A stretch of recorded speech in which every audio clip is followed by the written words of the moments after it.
అందరికీ నమస్కారం. వందే మాతరం, వందే మాతరం, వందే మాతరం. ప్రపంచంలో అతిపెద్ద ప్రజాస్వామ్య దేశం భారత్. నేడు 79వ స్వాతంత్ర వేడుకలు జరుపుకుంటున్న శుభ సందర్భంగా భారతీయులకు, ప్రపంచంలోని తెలుగు వారికి, రాష్ట్ర ప్రజలకు శుభాకాంక్షలు. ఈ సమయంలో జాతిపిత మహాత్మా గాంధీ, సుభాష్ చంద్రబోస్, భగత్ సింగ్, రాజ్యాంగ నిర్మాత డాక్టర్ బిఆర్ అంబేద్కర్, త్రివర్ణ పతాక రూపకర్త పెంగళి వెంకయ్య, అల్లూరి సీతారామరాజు వంటి మహనీయుల్ని స్మరించుకుందాం. స్వాతంత్రం పొందిన 8 దశాబ్దాల కాలంలో దేశంలో అనేక మార్పులు జరిగాయి. ఇదే సమయంలో ఆంధ్రప్రదేశ్లో కూడా అనేక ఎత్తు పల్లాలను చూసింది. దేశంలోని తెలుగువారంతా ఒకే రాష్ట్రంగా కలిసి ఉండాలని నాడు కలలుగన్నాం. స్వాతంత్రానికి ముందే విశాలాంధ్ర కోసం పోరాడాం. అమరజీవి పొట్టి శ్రీరాములు ప్రాణత్యాగంతో కర్నూలు రాజధానిగా 1953 అక్టోబర్ 1వ తేదీన ఆంధ్ర రాష్ట్రం ఏర్పడింది. ఆ తర్వాత 1956 నవంబర్ 1వ తేదీన హైదరాబాద్ రాజధానిగా మొదటి భాషా ప్రయుక్త రాష్ట్రంగా ఆంధ్రప్రదేశ్ అవతరించింది. మళ్ళీ తిరిగి 2014లో రాష్ట్ర విభజనతో 2 తెలుగు రాష్ట్రాలు ఏర్పడ్డాయి. ఇలా ప్రతిసారి కొత్త సవాళ్లతో రాష్ట్రం ప్రయాణం సాగింది. 2014లో ఆంధ్రప్రదేశ్ విభజన తర్వాత జరిగిన పరిణామాలను ఒకసారి గుర్తు తీసుకోవాల్సిన అవసరం ఉంది. నవ్యాంధ్రప్రదేశ్కి మొదటి ముఖ్యమంత్రిగా ప్రజలు నాకు నాడు అవకాశం ఇచ్చారు. అనుభవం, ప్రజల సహకారంతో కష్టపడి దేశంలో టాప్ 3 రాష్ట్రాల్లో ఒకటిగా ఏపీని నిలిపాం. 2019లో వచ్చిన ప్రభుత్వం 5 సంవత్సరాల పాటు రాష్ట్రాన్ని విధ్వంసం చేసింది. ఏపీ బ్రాండ్ను నాశనం చేసింది. వ్యవస్థలను నిర్వీర్యం చేసింది. రాష్ట్రం 30 ఏళ్లు వెనక్కిపోయింది. 10 లక్షల కోట్ల రూపాయల అప్పులు, బకాయిలతో ఆర్థిక విధ్వంసం చేశారు. ఆ 5 ఏళ్లు ఎక్కడా అభివృద్ధి జరగలేదు. కనీసం రోడ్లపైన గుంతలు పూడ్చలేదు. తవ్విన కొద్దీ గత ప్రభుత్వం చేసిన అప్పులు, తప్పులు, ఆక్రమాలు, అవకతవకలు వెలుగు చూస్తున్నాయి. పోలవరం నిలిచిపోయింది. అమరావతి ఆగిపోయింది. పెట్టుబడులు తరలిపోయాయి. 2024 ఎన్నికల్లో ప్రజలు గెలవాలి, రాష్ట్రం నిలవాలి అనే ఎన్డీఏ నినాదాన్ని ప్రజలు నమ్మి చారిత్రాత్మకమైన తీర్పునిచ్చారు. నిశ్శబ్ద విప్లవాన్ని సృష్టించారు. 94% స్ట్రైక్ రేటుతో 57% ఓట్ షేర్తో కూటమిని దీవించారు. రాష్ట్రాన్ని నిర్మించాలనే ఏకైక లక్ష్యంతో పాలన ప్రారంభించాం. మేము అధికారం చేపట్టిన ఈ ఏడాది కాలంలో ప్రజల నమ్మకాన్ని నిలబెట్టేలా, భవిష్యత్తుకు బాటలు వేసేలా తొలి రోజు నుంచి పనిచేస్తున్నాం. తొలి సంతకం నుంచి సుపరిపాలనకు తొలి అడుగు వేశాం. సమిక్షేమం, అభివృద్ధి, సుపరిపాలనతో సాగిన ఏడాది పాలన ఎంతో సంతృప్తినిచ్చింది. ప్రజల మద్దతు, మా సంకల్పం, దేవుడి దయతో విధ్వంసం నుంచి వికాసం వైపు ప్రయాణం చేస్తున్నాం. నేను ఈరోజు సవినయంగా, సగర్వంగా చెప్తున్నా, కూటమి ప్రభుత్వంలో సమిక్షేమానికి సాటి లేదు, అభివృద్ధికి అడ్డు లేదు, సుపరిపాలనకు పోటీ లేదు. ఇది రికార్డ్, ఇదే ఆల్ టైమ్ రికార్డ్ అని మరొక్కసారి విజ్ఞప్తి చేస్తున్నాను. కూటమి ప్రభుత్వం పేదల ప్రభుత్వం. సంక్షేమ పథకాలతో ప్రజల జీవన ప్రమాణాలు పెంచేందుకు, బడుగు బలహీన వర్గాలను అభివృద్ధి చేసేందుకు వేల కోట్ల నిధులు ఖర్చు చేస్తున్నాం. దేశంలో మరే రాష్ట్రంలో అమలు కాని స్థాయిలో రెట్టింపు సంక్షేమం ప్రజలకు అందుతోంది. ప్రధాన ఎన్నికల హామీలుగా ఉన్న సూపర్ 6ని సూపర్ హిట్ చేశాం. ప్రతి వర్గానికి, ప్రతి ప్రాంతానికి, ప్రతి కుటుంబానికి, ప్రతి పౌరునికి సాయంగా నిలబడుతూ సంక్షేమ పాలనకి కొత్త నిర్వచనం ఇచ్చాం. ప్రభుత్వం ఏర్పడిన తొలి రోజునే 5 సంతకాలతో ప్రధాన హామీల అమలుకు శ్రీకారం చుట్టాం. పేదల సేవలో కార్యక్రమంలో 64 లక్షల మందికి ఎన్టీఆర్ భరోసా పింఛన్లు ఇంటి వద్దే పంపిణీ చేస్తూ సంక్షేమ రాజ్యానికి కొత్త అర్థాన్నిచ్చాం.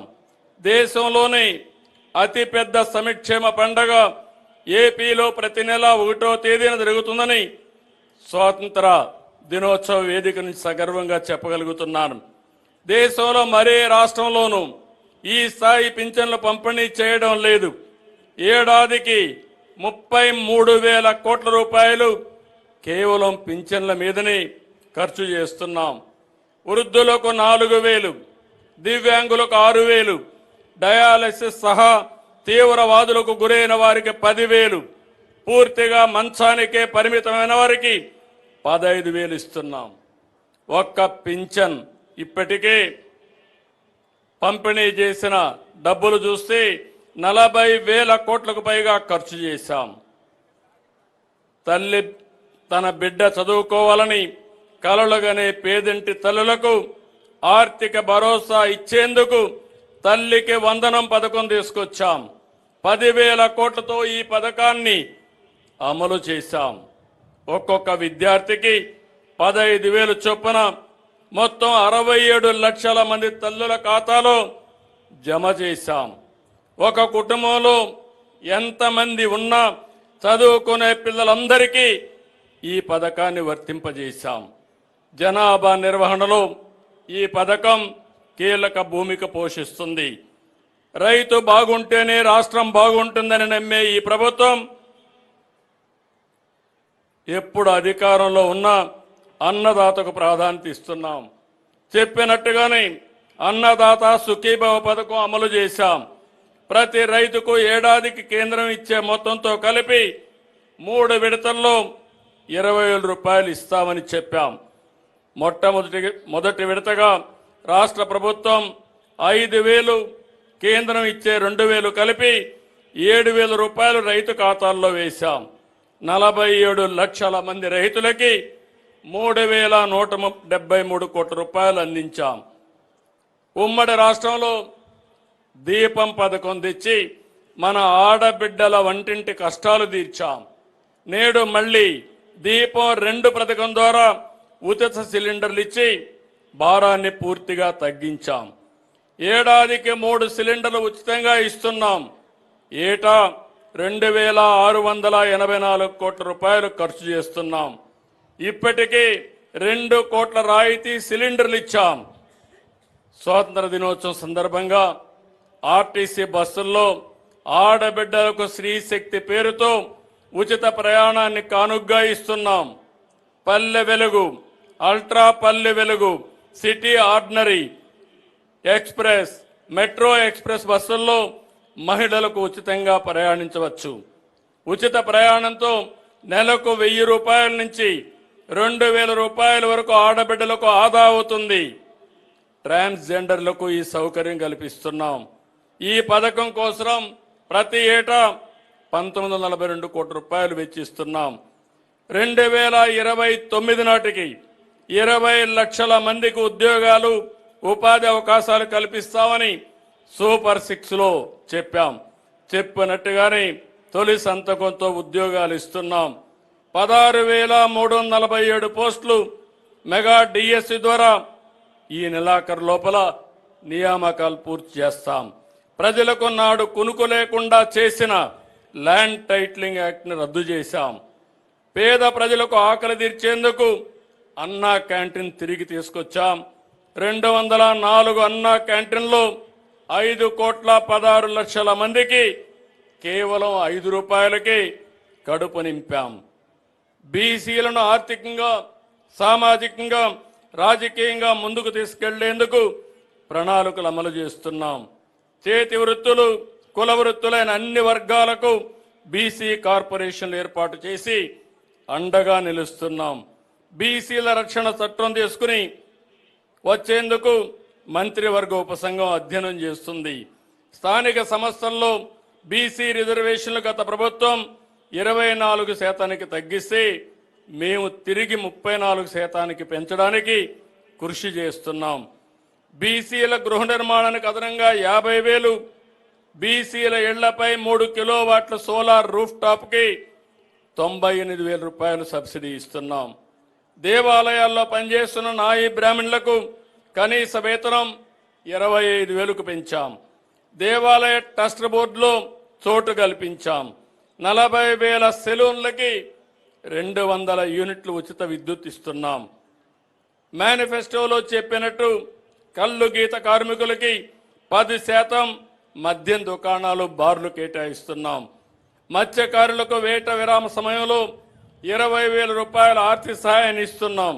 మత్స్యకారుల సేవలో పథకం ద్వారా 1,29,178 మందికి 259 కోట్ల రూపాయలు అందించాం. చేనేత గండగా హ్యాండ్లూమ్కు నెలకు 200 యూనిట్లు, పవర్ లూమ్కు 500 యూనిట్లు ఉచిత విద్యుత్ ఇస్తున్నాం. చేనేత ఉత్పత్తులకు జీఎస్టీ 5% రీఎంబర్స్మెంట్ ఇస్తున్నాం. నేతన్న భరోసా కింద చేనేత కుటుంబానికి ఏడాదికి 25,000 రూపాయలు సహాయం చేస్తున్నాం. వడ్డెరులకు మైనింగ్ లీజుల్లో 10% కేటాయిస్తాం. కురబలకు, యాదవులకు సబ్సిడీలో గొర్రెలు, మేకలు, పశువులు అందించి ఉపాధి కల్పిస్తాం. ఆర్థికంగా వెనుకబడిన ఎంబీసీలకు, అన్ని వర్గాల బీసీలకు ప్రత్యేక కార్యక్రమాలు అమలు చేసి ఆర్థికంగా పైకి తెస్తాం. ఎస్సీల జీవితాల్లో వెలుగును నింపుతున్నాం. గత ప్రభుత్వంలో వేధింపులకు గురైన ఎస్సీ వర్గానికి అండగా నిలిచాం. వారి హక్కులు కాపాడుతూ వారి నిధులు వారికే ఖర్చు చేస్తున్నాం. ఎస్సీల సంక్షేమం కోసం గత బడ్జెట్లో 20,280 కోట్లు ఖర్చు చేశాం. ఎస్సీ సామాజిక వర్గాల్లో అంతరాలు తగ్గించేలా, ఏ వర్గాన్ని నొప్పించకుండా, ఏ ఒక్కరూ నష్టపోకుండా ఎస్సీ వర్గీకరణతో వారి దశాబ్దాల ఆకాంక్ష నెరవేర్చాం. సోలార్ రూఫ్ టాప్ ఉచితంగా ఏర్పాటు చేసి విద్యుత్ ఇస్తాం. ఆదాయ మార్గాన్ని చూపిస్తాం. ఎస్టీల అభివృద్ధి జరిగినప్పుడే నిజమైన అభివృద్ధి అని మేము నమ్ముతాం. మౌలిక సదుపాయాలు, విద్య, వైద్యం ద్వారా వారి జీవన ప్రమాణాలు పెంచుతున్నాం. అడవి తల్లి బాటలో కార్యక్రమం ద్వారా 1,000 కోట్లతో రోడ్ల నిర్మాణం చేపట్టాం. మారుమూల గిరిజన ప్రాంతాలను ప్రధాన రహదారులతో కనెక్ట్ చేస్తున్నాం. డోలీ మోతలకు ఫీడర్ అంబులెన్స్తో విముక్తి కల్పిస్తున్నాం. ఏజెన్సీ ప్రాంతాల్లో కొత్తగా 5 మల్టీ స్పెషాలిటీ హాస్పిటల్ నిర్మిస్తున్నాం. అరకు కాఫీకి అంతర్జాతీయ బ్రాండింగ్ తెచ్చాం. మరో 1,00,000 ఎకరాల్లో కొత్తగా కాఫీ తోటలు పెంచి గిరిజనుల ఆదాయాన్ని రెట్టింపు చేసేలా అడుగులు వేస్తున్నాం. మైనారిటీ హక్కులు పరిరక్షిస్తూ అవసరాలు తీరుస్తున్నాం. ఇమాములకు 10,000, మౌజములకు 5,000 చొప్పున గౌరవ వేతనం ఇస్తున్నాం. హజ్ యాత్రికులకు ఒక్కొక్కరికి 1,00,000 రూపాయల ఆర్థిక సహాయం అందిస్తున్నాం. గన్నవరం ఎయిర్పోర్ట్ని ఎంబార్కేషన్ పాయింట్గా చేశాం. 8,424 మంది పాస్టర్లకి 5,000 రూపాయలు గౌరవ వేతనం ఇస్తున్నాం. మహిళా సాధికారిత, భద్రత, గౌరవం కోసం కట్టుబడిన ప్రభుత్వం మాది. ఎంఎస్ఎంఈలతో మహిళలను పారిశ్రామికవేత్తలు చేస్తున్నాం. ప్రతి రంగంలో మహిళలకు అవకాశాలు కల్పిస్తున్నాం. గంజాయి, డ్రగ్ వినియోగం మహిళలపై నేరాలకు ప్రధాన కారణం. వీటి నియంత్రణ కోసం ఈగల్ టాస్క్ ఫోర్స్ తెచ్చాం. మహిళలకు రక్షణగా 164 శక్తి టీముల్ని 300 హెల్ప్ డెస్క్లు ఏర్పాటు చేశాం. భావ ప్రకటన స్వేచ్ఛ పేరుతో సోషల్ మీడియాలో మహిళలపై అసభ్యకరమైన పోస్టులు పెడితే కఠినంగా వ్యవహరిస్తున్నాం. మహిళల ఆత్మ గౌరవాన్ని కాపాడతాం. అంగన్వాడీ వర్కర్లకు గ్రాట్యుటీ 1,79,000 రూపాయలు, హెల్పర్లకు 1,09,000 రూపాయలు చెల్లిస్తున్నాం. ఆశా వర్కర్స్కు పదవీ విరమణ వయస్సు 62 ఏళ్లకు పెంచాం. 43,000 మంది ఆశా వర్కర్లకి గ్రాట్యుటీ గరిష్టంగా 1,50,000 రూపాయలు పొందేలా చేశాం. వీటికన్నిటికీ 645 కోట్ల రూపాయలు ఖర్చు చేస్తున్నాం. చౌక దుకాణాల ద్వారా ఎప్పుడు కావాలన్నా రేషన్ సరుకులు తీసుకునే వీలు కల్పించాం. MDU వాహనాల రద్దుతో రేషన్ బియ్యం రీసైక్లింగ్ మాఫియాకు అడ్డుకట్టు వేస్తున్నాం. 18 లక్షల మంది వృద్ధులు దివ్యాంగులకి ప్రతి నెల 26వ తేదీ నుంచి ఇంటి వద్దే రేషన్ అందిస్తున్నాం. 2029 నాటికి అందరికీ సొంత ఇల్లు కల్పించే లక్ష్యంగా పనిచేస్తున్నాం. గ్రామీణ ప్రాంతాల్లో 3 సెంట్లు, పట్టణ ప్రాంతాల్లో 2 సెంట్లు స్థలం ఉచితంగా ఇస్తాం. పూర్తయిన 3 లక్షల ఇండ్లు త్వరలో లబ్ధిదారులకు అందజేస్తాం. మరో 6 లక్షల ఇండ్లను వచ్చే ఏడాది మార్చి నాటికి లబ్ధిదారులకు అప్పగిస్తాం. వ్యవసాయంలో సాగు ఖర్చు తగ్గాలి, రైతుల ఆదాయం పెరగాలనే సంకల్పంతో పనిచేస్తున్నాం. మారుతున్న ఆహారపు అలవాట్లకు అనుగుణంగా డిమాండ్ ఉన్న పంటలు సాగు చేయాలి. ఎరువులు, పురుగు మందుల వినియోగం తగ్గించి ప్రకృతి సాగు దిశగా రైతులు అడుగేయాలి. ఆర్గానిక్ ఉత్పత్తులతో ఆరోగ్యం కాపాడుకుందాం. ప్రపంచ మార్కెట్కు ఆర్గానిక్ పంటలు ఎగుమతి చేసి ఆర్థికంగా బలపడదాం. ఆర్థికంగా కష్టాలున్న రైతును బలోపేతం చేసేందుకు అన్నదాత సుఖీభవ PM కిసాన్ ప్రారంభించాం. ధాన్యం కొనుగోలు చేసి 13,554 కోట్లు రైతులకి 24 గంటల్లోనే చెల్లించాం. గత ప్రభుత్వం నిలిపివేసిన డ్రిప్ సబ్సిడీలు, యాంత్రీకరణ సబ్సిడీలు తిరిగి ప్రారంభించాం. సాగులో సాంకేతికతను తీసుకొస్తున్నాం. ఖర్చు తగ్గేలా డ్రోన్ టెక్నాలజీ, శాటిలైట్ సేవల్ని వ్యవసాయ రంగానికి వినియోగిస్తున్నాం. అవేర్ ద్వారా వాతావరణ పరిస్థితులపై రైతులకు ఎప్పటికప్పుడు సమాచారాన్ని అందజేస్తున్నాం. అంతర్జాతీయ పరిణామాల కారణంగా వాణిజ్య పంటలైన కోకో, మిరప, పొగాకు, మామిడి రైతులు ఇబ్బంది పడితే వారిని సకాలంలో ఆదుకున్నాం.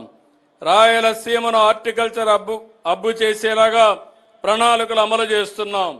వాణిజ్య పంటలతో వ్యవసాయాన్ని లాభసాటిగా చేస్తాం.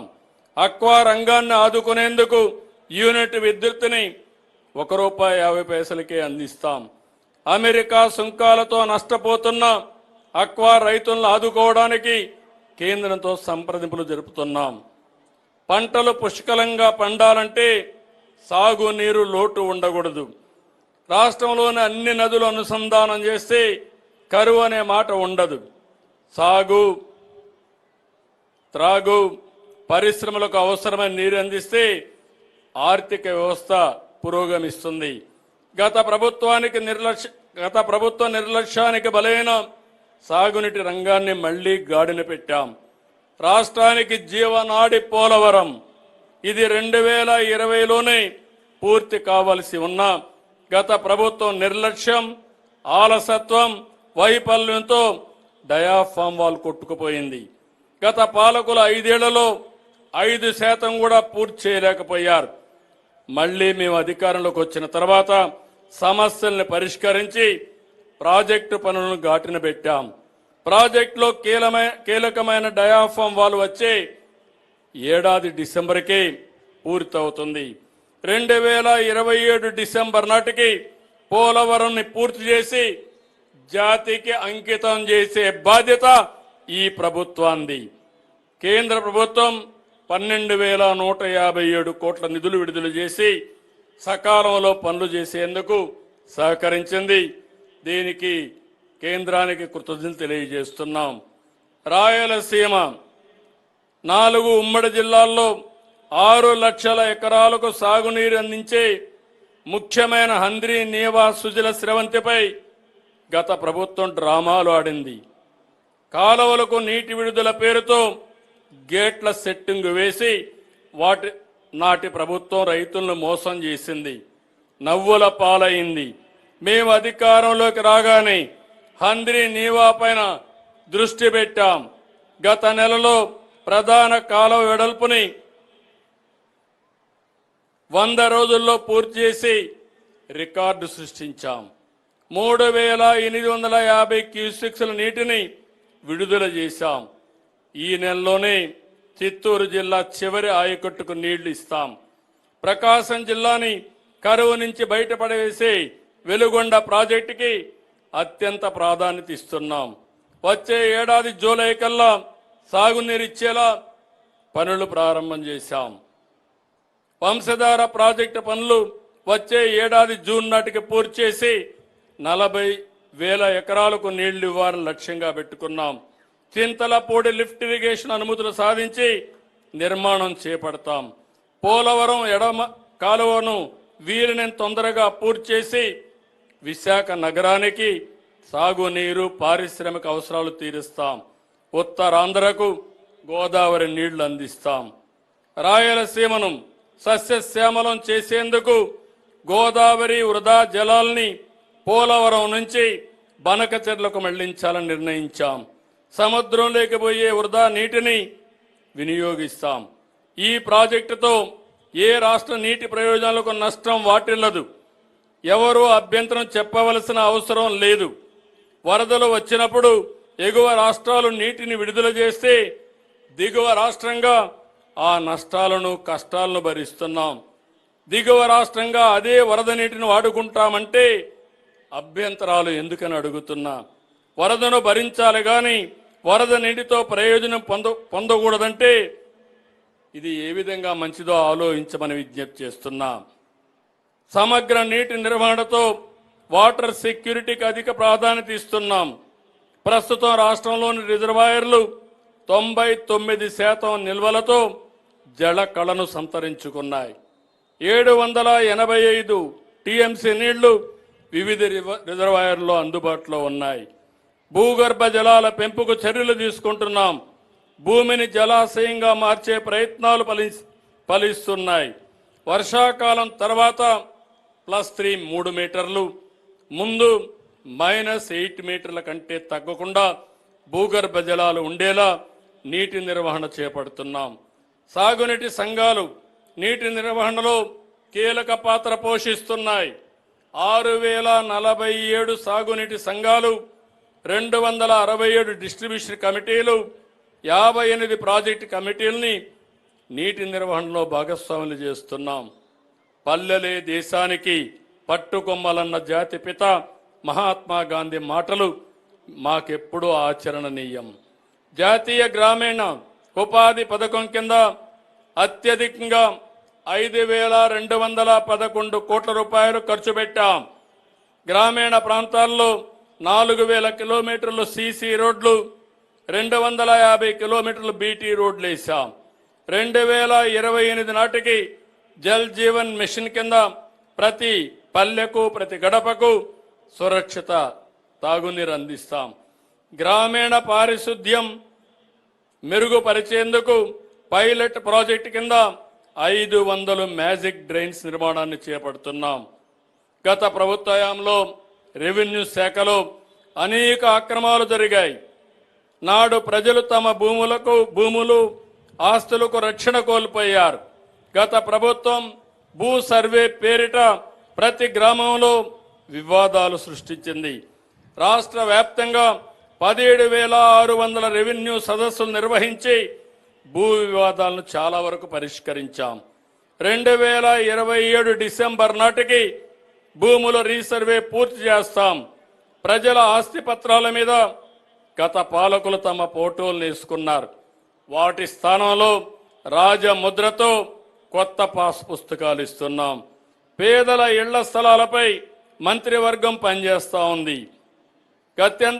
అభ్యంతరం లేని నివాస స్థలాలను డిసెంబర్లోగా క్రమబద్ధీకరిస్తాం. గత పాలకులు కొత్త జిల్లాలను ఏర్పాటు చేయడంలో అస్తవ్యస్తం చేశారు. ఇప్పటి వాడిని సరిదిద్దాం. ఈ విషయంలో ఎన్నికల్లో ఇచ్చిన హామీల్ని నిలబెట్టుకుంటాం. సంపద సృష్టి జరగాలంటే నాలెడ్జ్ ఎకానమీ ప్రధానం. అందుకే విద్య నైపుణ్యాలకు ప్రాధాన్యత ఇస్తున్నాం. భవిష్యత్తు అవసరాలను అనుగుణంగా యువతను విద్యార్థుల్ని సిద్ధం చేస్తున్నాం. ఏపీ మోడల్ ఆఫ్ ఎడ్యుకేషన్ దేశమంతా అనుసరించేలా రాష్ట్ర విద్యా రంగాన్ని తీర్చిదిద్దాం. ప్రభుత్వ పాఠశాలల్లో మెరుగైన సౌకర్యాలు, అత్యున్నతమైన విద్యా ప్రమాణాలతో విద్యార్థులకు బోధన అందుతోంది. ప్రతి శనివారం నో బ్యాక్ డేగా ప్రకటించాం. 1 క్లాస్ 1 టీచర్ విధానాన్ని తెచ్చాం. స్కూళ్ల విలీనం పేరుతో తెచ్చిన జీవో 117 రద్దు చేశాం. డొక్కా సీతమ్మ మధ్యాహ్న భోజన కింద విద్యార్థులకు సన్న బియ్యంతో నాణ్యమైన భోజనం పెడుతున్నాం. 953 కోట్ల ఖర్చు చేసి విద్యార్థులకి డాక్టర్ సర్వేపల్లి రాధాకృష్ణ విద్యార్థి మిత్ర పథకం కింద యూనిఫామ్ కిట్లు ఇస్తున్నాం. విద్యార్థుల పురోగతిపై చర్చించేందుకు 2 కోట్ల మందితో మెగా పేరెంట్ టీచర్స్ మీటింగ్ నిర్వహిస్తున్నాం. ప్రతి ఏటా ఈ కార్యక్రమం కొనసాగుతుంది. ఇంటర్ విద్యా విధానంలో మార్పు తీసుకొచ్చాం. ప్రభుత్వ జూనియర్ కళాశాలల్లో ఐఐటి, నీట్ లాంటి ప్రవేశ పరీక్షలకు శిక్షణ ఇస్తున్నాం. ఫీజు రీఎంబర్స్మెంట్ బకాయిలు విడుదల చేశాం. స్కిల్ సెన్సస్ ద్వారా యువత నైపుణ్యాలను అంచనా వేస్తున్నాం. వారికి అవసరమైన నైపుణ్య శిక్షణ ఇచ్చి పరిశ్రమలకు అనుసంధానం చేస్తాం. భవిష్యత్ అవసరాలకు తగ్గట్టు పాఠ్యాంశాలు మార్పులు చేస్తున్నాం. కరికులం అప్డేట్తో పాటు స్కిల్ పెంచే కార్యక్రమాన్ని చేపట్టాం. నైపుణ్య అభివృద్ధి సంస్థ ద్వారా శిక్షణ పొందిన 74,834 మందికి ప్లేస్మెంట్లు కూడా వచ్చాయి. ప్రతి నియోజకవర్గంలో ప్రతి సంవత్సరం జాబ్ మేళా నిర్వహిస్తున్నాం. ఆరోగ్య ఆంధ్రప్రదేశ్ అనేది మా విధానం. Preventive, curative, cost effective, real time monitoring విధానాలతో ప్రజారోగ్యానికి సంజీవనిగా వైద్య శాఖను తీర్చిదిద్దాం. మేము ఆధునిక విధానాలు అనుసరిస్తున్నాం. గేట్స్ ఫౌండేషన్ భాగస్వామ్యంతో ప్రజారోగ్యం కోసం కృషి చేస్తున్నాం.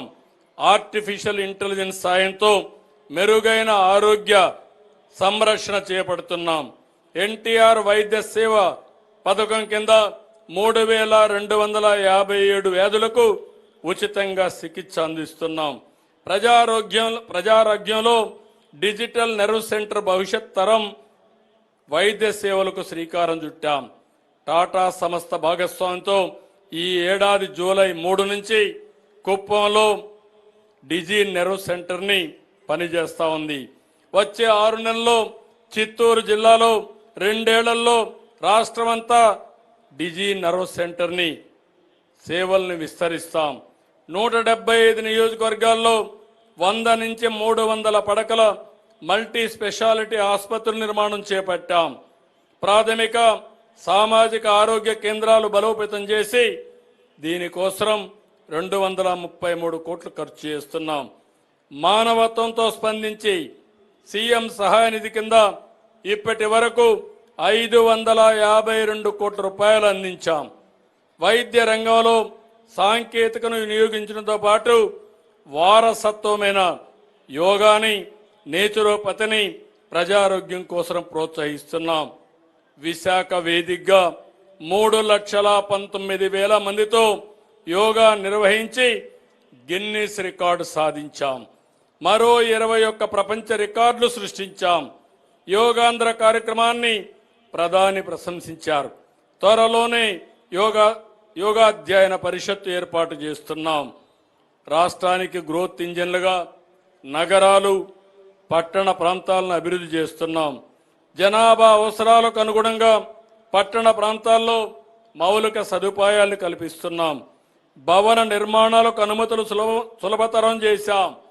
100 గజాల్లోపు స్థలాల్లో ఎటువంటి బిల్డింగ్ ప్లాన్ లేకుండా ఇంటిని నిర్మించుకునే అవకాశాన్ని కల్పించాం. విశాఖ విజయవాడ మెట్రో రైలు ప్రాజెక్టులను పట్టాలెక్కించాం. విశాఖలో 76 కిలోమీటర్లు, విజయవాడలో 38 కిలోమీటర్ల మేర మెట్రో రైలు ప్రాజెక్టు నిర్మిస్తాం. ప్రతి 3వ శనివారం రాష్ట్ర వ్యాప్తంగా స్వచ్ఛాంధ్ర, స్వర్ణాంధ్ర నిర్వహిస్తూ పరిశుభ్రతకు పెద్దపీట వేస్తున్నాం. గత ప్రభుత్వం ప్రజలపై రుద్దిన చెత్త పన్ను రద్దు చేసి వారు వదిలి వెళ్లిన 83 లక్షల మెట్రిక్ టన్నుల చెత్తను కూడా తొలగించాం. వనరుల పునర్వినియోగం కోసం సర్క్యులర్ ఎకానమీ దృష్టి పెట్టాం. అన్ని పంచాయతీలు, మున్సిపాలిటీలో వేస్ట్ టు వెల్త్ కార్యక్రమాన్ని అమలు చేస్తున్నాం. ఆంధ్రప్రదేశ్ కళల రాజధాని అమరావతి పనులన్నీ కూడా మన ప్రధానమంత్రి నరేంద్ర మోడీ గారితో రీస్టార్ట్ చేశాం. అమరావతిని ప్రపంచ స్థాయి రాజధానిగా తీర్చిదిద్దేలా భూములు ఇచ్చిన రైతులను ఆశలు నెరవేర్చే విధంగా పనులు చేస్తున్నాం. నేడు శరవేగంగా రాజధానిలో పనులు జరుగుతున్నాయి. 50,522 కోట్లతో టెండర్లు పిలిచి 74 మౌలిక వస్తువుల ప్రాజెక్టులని రోడ్లు పనులు చేస్తున్నాం. 2029 కల్లా మొదటి దశ రాజధాని పనులు పూర్తవుతాయి. నేను ఒకటే హామీ ఇస్తున్నా, ప్రపంచంలోనే అత్యున్నత ప్రమాణాలతో మోస్ట్ లివబుల్ సిటీగా మన అమరావతి ఉంటుందని మీ అందరికీ విజ్ఞప్తి చేస్తున్నా. పారిశ్రామిక అభివృద్ధికి ఆధారం లాజిస్టిక్స్. సింగపూర్ వంటి దేశాలు కేవలం లాజిస్టిక్స్తో బలమైన ఆర్థిక శక్తిగా ఎదిగాయి. మన రాష్ట్రంలో 1053 కిలోమీటర్లు సుదీర్ఘ తీర ప్రాంతం ఉంది.